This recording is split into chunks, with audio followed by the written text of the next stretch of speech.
manchette aujourd'hui, une réduction de la limite de vitesse réclamée aux abords de Sirby, collecte de sang à Berthierville les 17 et 18 août prochains.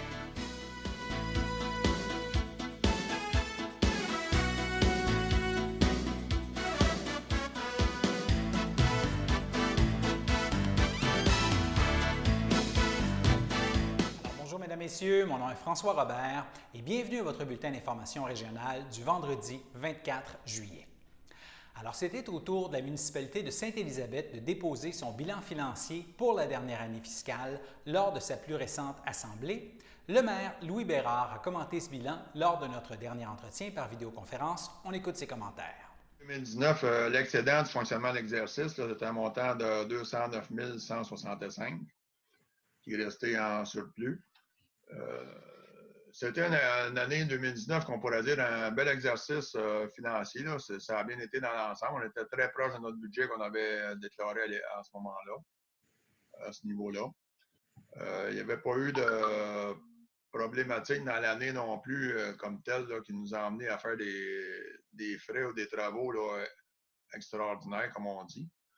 À ce moment-là, c'était une année quand même assez bien remplie. Normal. Il y a eu des changements aussi à ce moment-là. Il y a eu un changement de direction générale. Notre directrice générale avait été engagée en février 2019. C'est sûr que ce n'est pas son budget à elle qu'elle avait préparé. Elle a vécu, autrement dit, le budget de l'autre personne avant elle là-dessus. Là, on a fonctionné pour que ça y aille dans ce sens-là. Cette année, c'est sûr, au budget 2020 qu'on a fait, là, on a apporté des changements, des améliorations qu'on verra l'année prochaine. Ben, c'est un budget de croissance, puis c'est un budget en même temps de développement là, au niveau des loisirs là, beaucoup plus approfondi là, que ce qu'on avait vécu avant. Qu'est-ce qui m'a donné une chance de pouvoir faire ça cette année? C'est l'élection municipale de Mme Josée Leclerc qui a eu lieu en février 2020, qui a remplacé la démission d'un conseiller en 2019, en décembre 2019, ce qui m'a permis d'avoir la majorité au conseil, ce que je n'avais pas auparavant. Donc, j'étais pendant 2 ans et demi minoritaire au conseil municipal. Donc, tout ce que je voulais avancer pour faire développer la municipalité jusqu'à date, ça m'était toujours refusé.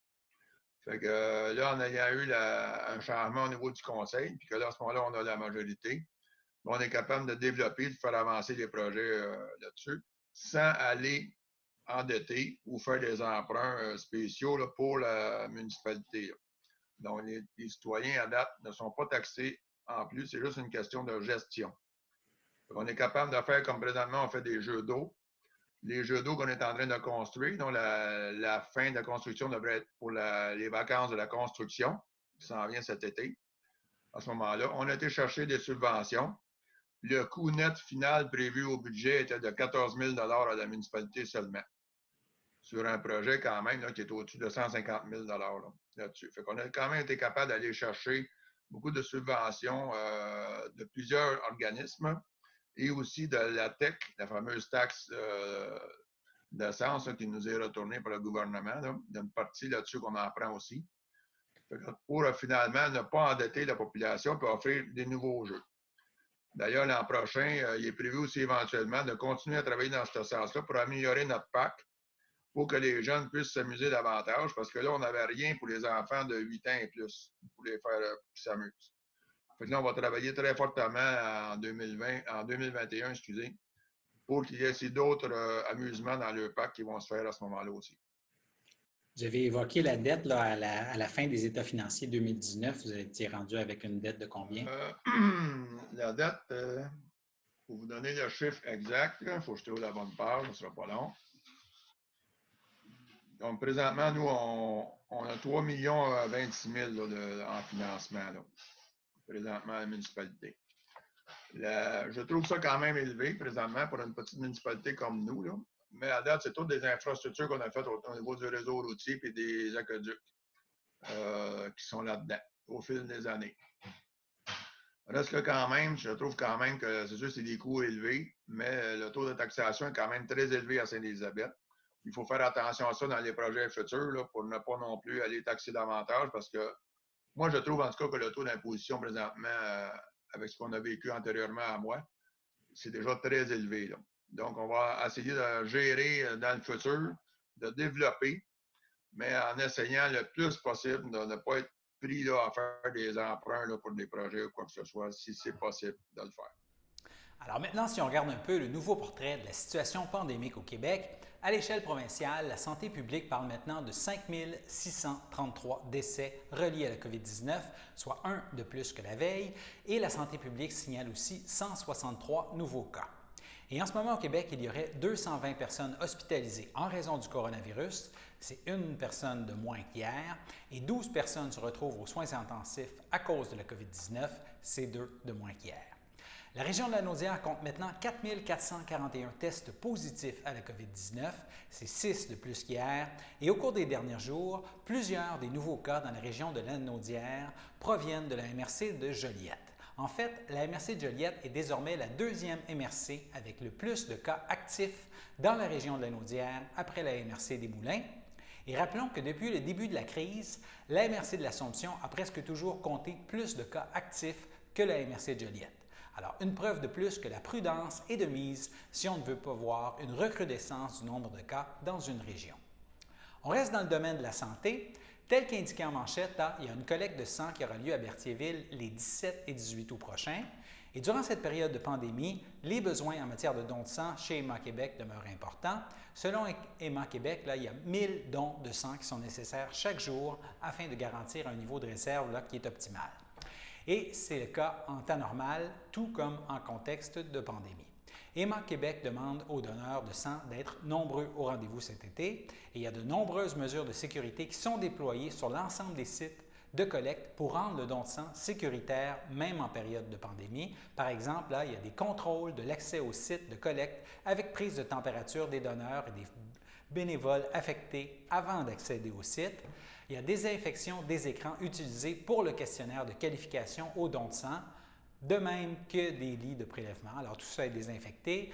Il y a une organisation logistique des collectes qui est revue afin de respecter les mesures de distanciation. Il y a aussi l'ajout de panneaux d'acrylique dans tous les sites de collecte. Et il y a le port du masque chirurgical qui est remis par Héma Québec, qui est obligatoire pour tous les donneurs de sang pendant toute la période de leur passage en site de collecte, de même que pour les employés et les bénévoles qui, par la nature de leur fonction, là, doivent se trouver en deçà de la limite de distanciation physique de 2 mètres. Et de plus, Héma Québec a modifié ses pratiques en raison de la pandémie de COVID-19 et demande maintenant à toute personne qui souhaite faire un don de sang de prendre rendez-vous avant en contactant le 1-800-343-7264 ou alors vous pouvez aussi le faire par courriel à jedonne@hema-quebec.qc.ca. Et toutes ces mesures seront prises lors de la collecte qui aura lieu bientôt dans notre région et la mairesse de Berthierville, Suzanne Nantel, et le maire de Saint-Ignace-de-Loyola, Jean-Luc Barthes, vous invitent donc à la collecte de sang qui se tiendra les lundis 17 août entre 10h et 16h et mardi 18 août entre 13h30 et 19h30 à l'école secondaire Pierre de Lestage qui, on le rappelle, est située au 881 rue Pierre de Lestage à Berthierville. Et l'objectif est d'accueillir 200 donneurs, alors soyez donc nombreux à prendre rendez-vous. Sécurité routière maintenant. Tel qu'indiqué en manchette, là, il y a une réduction de la limite de vitesse qui est réclamée aux abords de la Cirbie.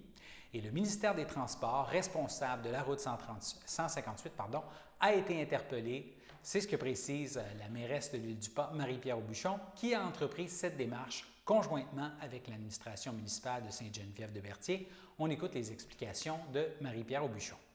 Mais c'est au niveau de la Cirbie, là, les entrées-sorties de la Cirbie. Là. Oui, c'est venu à notre attention, en fait, par le biais d'un citoyen et probablement usager là, de la Cirbie, que la Cirbie connaît beaucoup d'achalandage, ce qui est génial. On adore ça. Je pense qu'il doit y avoir des explosions du nombre de visites. Là. On a passé là, des belles journées, là, c'était plein. Là. Et les gens s'intéressent au plein air, les gens s'intéressent à venir se ressourcer. Donc, on voit que les véhicules sont stationnés souvent sur le bord de la 158, ce qui fait en sorte que la vitesse qui est présentement à 80 km/h ne rend pas l'endroit très sécuritaire. Donc, ce qui nous avait été demandé, c'est de faire les démarches avec la MTQ pour pouvoir réduire la vitesse à 50 km/h jusqu'à dépasser l'entrée du stationnement de la Cirbie pour rendre le tout plus sécuritaire. Et nous passons maintenant à notre première pause. Le samedi matin, dès 9h30, nos téléspectateurs sont invités au Super Bingo télévisé diffusé de nos studios de Berthierville.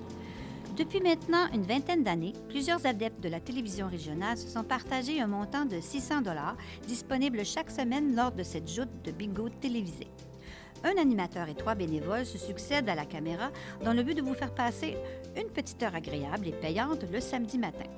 On peut se procurer les cartes de jeu chez les dépositaires autorisés participants, c'est-à-dire à Berthierville, le dépanneur Formule 1 rue Gilles Villeneuve, le marché IGA Extra sur la rue Gabrielle Brissette, le marché Métro rue Notre-Dame, la pharmacie Proxime rue Frontenac, le garage Pétroté sur la rue Gilles Villeneuve et à Saint-Ignace-de-Loyola, le marché Aldo rang Saint-Michel, le dépanneur Le Magasin Esso sur le chemin de la Traverse. C'est un rendez-vous tous les samedis matins à 9h30 sur les ondes de CTRB, votre télévision régionale et communautaire.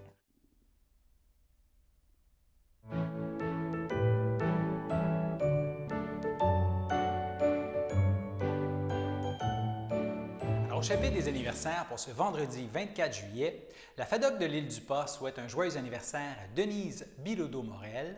Et en fin de semaine, le samedi 25 juillet, la FADOC de l'Île-du-Pas souhaite une belle fête à Sylvie Dupuis. Et dimanche, le 26 juillet, la FADOC de l'Île-du-Pas souhaite un joyeux anniversaire à Céline Aucoin, alors que le Centre d'action bénévole d'Autrey souligne l'anniversaire dimanche de Denise Beaulieu. Alors, un excellent anniversaire à toutes ces personnes. Maintenant, comme vous le savez, là, en saison estivale, nous avons la chance d'avoir des étudiants qui travaillent avec nous pour quelques semaines afin d'aller chercher une expérience de travail des plus intéressantes et nos jeunes collaborateurs sont particulièrement friands de sorties de fin de semaine et chaque vendredi, ils vous présentent une série de suggestions d'activités à faire pendant la fin de semaine à venir. Alors voici donc leurs suggestions pour la fin de semaine du 25 et 26 juillet. Bonjour, chers téléspectateurs et téléspectatrices de CTRP. Aujourd'hui, on se retrouve, comme à notre habitude, pour notre point hebdomadaire de quoi faire en fin de semaine. Et aujourd'hui, on va vous présenter quand même des activités qui peuvent être coûtantes, qui peuvent être chères pour certains, mais on a des petits concours, si ça vous intéresse, les passionnés de jardinage, etc., etc. On va vous présenter ça tantôt. Là, je vais laisser la parole à Xavier qui va vous expliquer un peu ces activités à faire en fin de semaine. Et après, je vais vous présenter les concours en question. Je te laisse la parole, Xavier. Alors moi, c'est des activités un peu plus chères, mais on est quand même heureux pour ceux qui ont hâte de peut-être dépenser plus. Là, on avait accès peut-être au parc, au restaurant, tout ça, pendant la fin du confinement. Il faut bien en profiter, on est les vacances d'été. Oui, c'est sûr qu'il y a des personnes qui veulent faire des activités quand même. Exactement. Puis là, je vous dis, profitez en masse de vos semaines de la construction et allez faire des activités qui peuvent coûter un peu plus cher, mais qui sont vraiment très exaltantes. Donc, je vais commencer avec parachute voltige. C'est situé à Notre-Dame-de-Lourdes et on peut y faire vraiment des belles activités et je vous conseille notamment le saut en tandem, donc avec des gens qui sont spécialisés là-dedans, qui vont vous accompagner parce que ça peut être un peu perturbant de sauter quand vous n'êtes pas accompagné, surtout la première fois. Alors, c'est le choix le plus populaire parmi les consommateurs. Donc, c'est un saut de 13 500 pieds, ce qui est une hauteur de 4 200 mètres. Donc, 4 fois la plus haute tour du monde. C'est quasiment 4 km en haut des airs. C'est vraiment impressionnant. Et ça coûte 264 $ par personne. Alors, c'est quand même cher, comme je vous annonçais déjà, mais c'est vraiment une très belle activité pour ceux qui sont avides de sensations fortes. Bien, j'aimerais faire mention aux personnes qui ont des problèmes de cœur. Ce ne sera pas une activité qui vont vous correspondre, entre autres. Je vous invite à vous renseigner auprès des personnes qui sont en charge de ce site, de cette activité, pour vraiment être sécuritaire par rapport à tous. Si vous avez des problèmes médicaux, informez-vous si vous pouvez en faire. Ça reste, c'est sûr que c'est une sensation forte, comme on dit. Sauter de 4 km de haut, c'est un peu... C'est un peu dur pour le cœur. Même moi, qui est jeune et en pleine forme, on peut dire ça, j'aurais un peu peur de le faire parce que j'ai peur d'avoir un malaise cardiaque. Ouais. Alors, à vos risques et périls, mais ça paraît une activité très fun.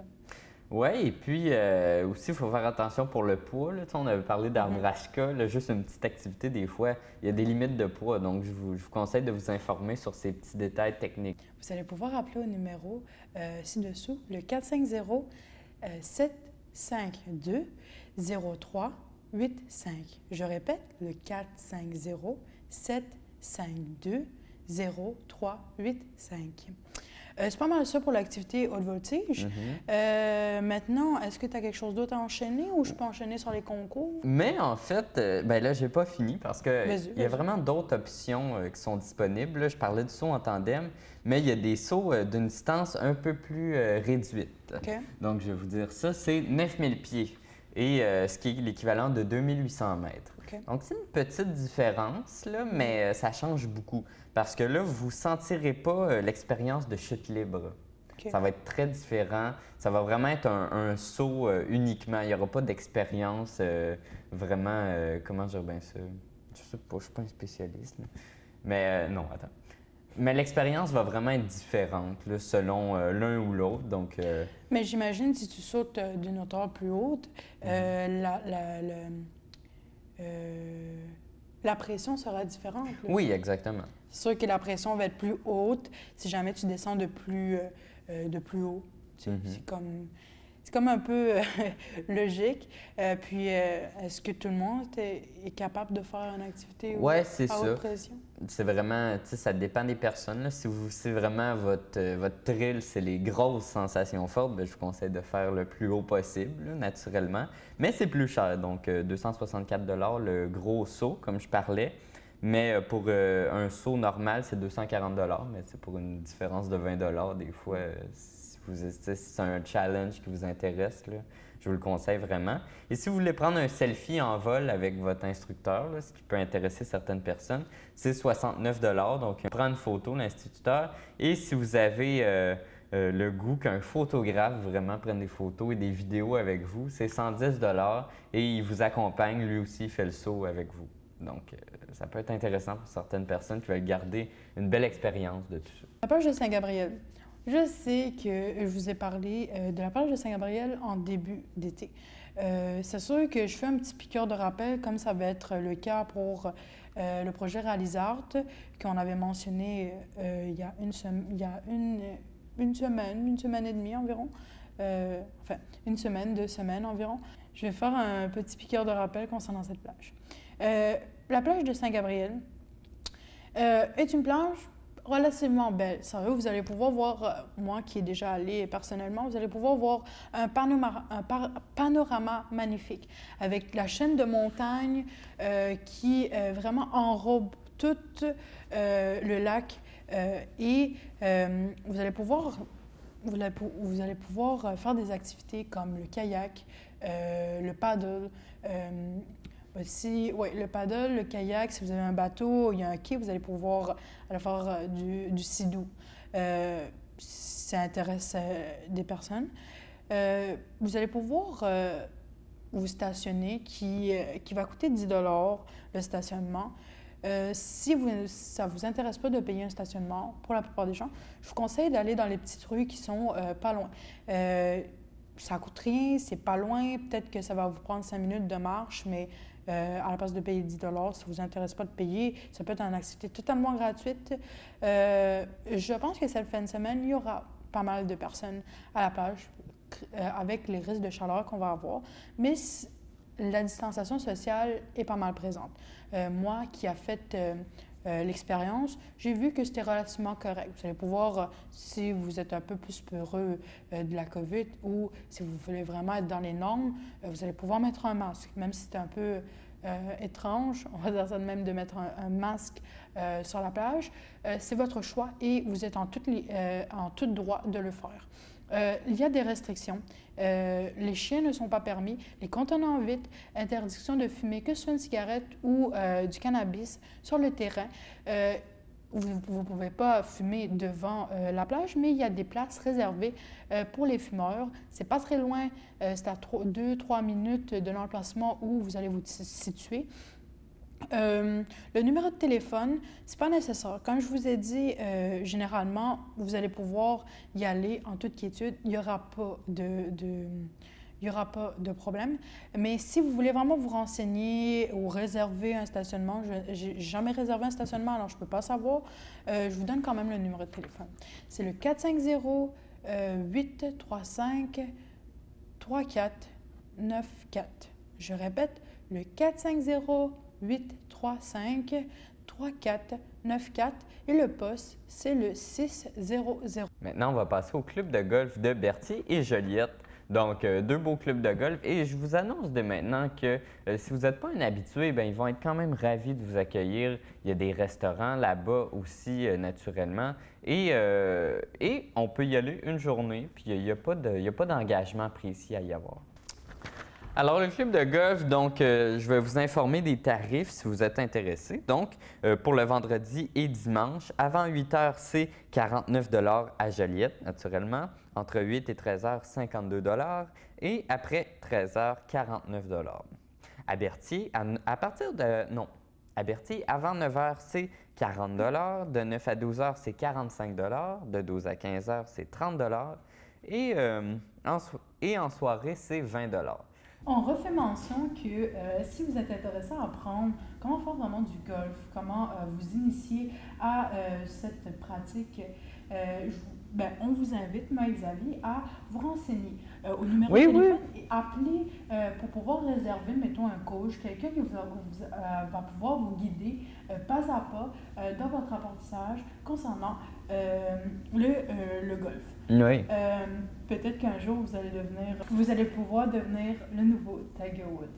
Merci de nous avoir écoutés. C'était Célina et Xavier pour la présentation de quoi faire en fin de semaine. J'espère qu'on vous a aidé à trouver des idées pour égayer vos fins de semaine qui peut être monotones. Ayez du plaisir. On se dit à la semaine prochaine pour un nouveau point hebdomadaire de quoi faire en fin de semaine. Au revoir. Merci pour ces suggestions et nous passons maintenant à notre seconde pause.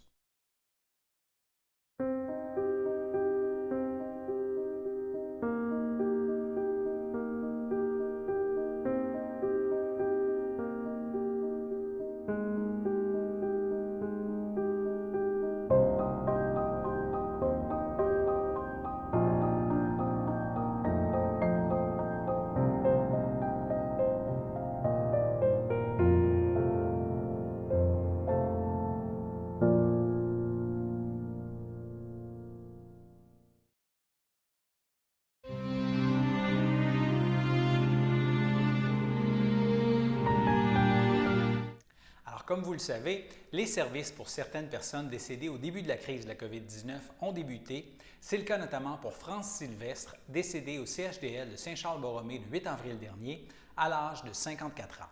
Elle était la fille de Jean-Paul Sylvestre et de Daniel Giroux, demeurant à Saint-Cuthbert et native de Sainte-Geneviève-de-Berthier. Elle laisse dans le deuil, outre ses parents, ses oncles et tantes, Céline Sylvestre et son conjoint Paul Laforêt, Alain Sylvestre et sa conjointe Gisèle Lavallée, sa filleule Chloé Sylvestre, ainsi que plusieurs cousins et autres parents et amis. Et la famille tient à remercier l'Association des aidants naturels et en particulier Karine Rattel pour son soutien envers la famille. Et la famille accueillera parents et amis le vendredi 24 juillet ce soir à compter de 19 h jusqu'à 21 h, ainsi que demain samedi, le 25 juillet, dès midi, au complexe funéraire Efterio du 741 rue Notre-Dame à Berthierville, et suivra une liturgie de la parole à 14 h en la chapelle du complexe. Maintenant, au CHUM de Montréal, le 28 avril, à l'âge de 94 ans, est décédé M. Roger Dolbec, époux de feu Claire Pelletier, demeurant à Berthierville et autrefois de Saint-Zénon. Il laisse dans le deuil ses enfants, Jocelyne Dolbec, Guy Dolbec, Francine Dolbec et son conjoint Raoul Soucy, Yvon Dolbec, Nicole Dolbec et son conjoint Alain Lambert, Jeannot Dolbec et sa conjointe Manon Lucier, Denis Dolbec et sa conjointe Francine Roy, Lynne Dolbec et son conjoint Serge Demers, de même que ses petits-enfants et arrière-petits-enfants, et son frère Gaston Dolbec et sa conjointe Yolande Lafleur, ainsi que plusieurs neveux, nièces et autres parents et amis. Et la famille vous accueillera demain, samedi le 25 juillet, de 10h30 à 11h en l'église Sainte-Geneviève de Berthier et suivront les funérailles à 11h. Et les cendres de M. Dolbec seront déposées ensuite au columbarium de Berthierville.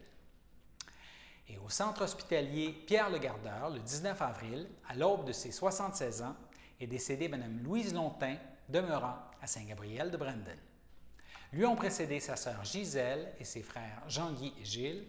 Elle laisse dans le deuil ses fils David Destrampes et sa conjointe Nathalie Racine, son autre fils Mathieu Destrampes, laisse aussi dans le deuil le père de ses fils, Feu André Destrampes, ainsi que ses sœurs et son beau-frère, Rachel Lontin, Thérèse Lontin et son conjoint Peter Jaslow, ainsi que plusieurs neveux, nièces et autres parents et amis. Et la famille vous accueillera ce dimanche, le dimanche 26 juillet, de midi à 14h30, au complexe funéraire F. Thériault du 741 rue Notre-Dame de Berthierville, et suivra une liturgie à la chapelle du complexe à compter de 14h30. Maintenant, au CHDL de Saint-Charles-Borromée, le 15 juin, à l'âge de 93 ans, est décédée Mme Claire Barthes, épouse de feu Claude Plante, demeurant à Saint-Ignace de Loyola. Elle laisse dans le deuil ses filles, Sylvie Plante, Linda Plante et son conjoint Christian Danfous, Gaëtane Plante et son conjoint Jean Sylvestre, laisse aussi dans le deuil ses petits-enfants Nancy, Roxane, Véronique, Claude, Stéphanie, Raphaël et leurs conjoints et conjointes, de même que ses arrière-petits-enfants Charlie, Anaïs, Damiane, Mayra et Nolan, laisse aussi dans le deuil son beau-frère Marcel Plante, feu Lucienne Latulippe et feu Lucienne Chevalier, laisse aussi dans le deuil Marie-Blanche Bergeron, feu Lucien René Plante, ainsi que plusieurs neveux, nièces et autres parents et amis. Et la famille accueillera parents et amis lundi le 27 juillet en l'église Sainte-Geneviève de Berthier dès 13h et suivront les funérailles à partir de 14h30. Et Mme Barthes sera inhumée la même journée au cimetière de Saint-Ignace de Loyola. Et bien sûr, toute l'équipe de CTRB offre ses plus sincères sympathies aux familles et amis en deuil. Cela dit, nous passons maintenant à la météo.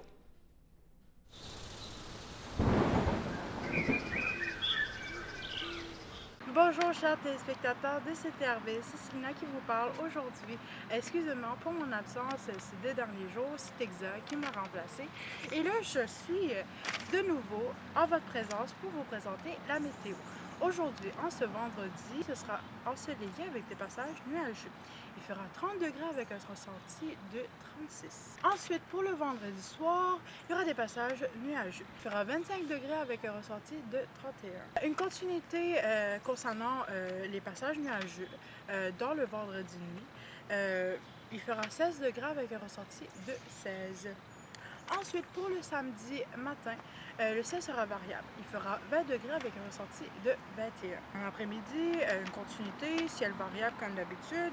Là, on va avoir une hausse de chaleur. Il fera 31 degrés. On va voir un ressenti de 36. Ça va être relativement chaud cette fin de semaine. Surtout le dimanche, mais on n'a pas vraiment de prévision précise. Alors, je vous invite, comme d'habitude, à vous renseigner sur Météo Média pour le dimanche. Mais concernant le samedi soir, le ciel, continuité, ciel variable, 26 degrés, ressenti 32. Comme je vous l'ai dit, il va faire chaud, il va y avoir de l'humidité. On ne va pas vraiment être dans la période caniculaire extrême, mais on peut considérer ça comme une petite canicule avec des vagues d'air chaud par moment. On va passer aux prévisions pour l'atmosphère qui nous entoure. La qualité de l'air, elle est relativement bonne.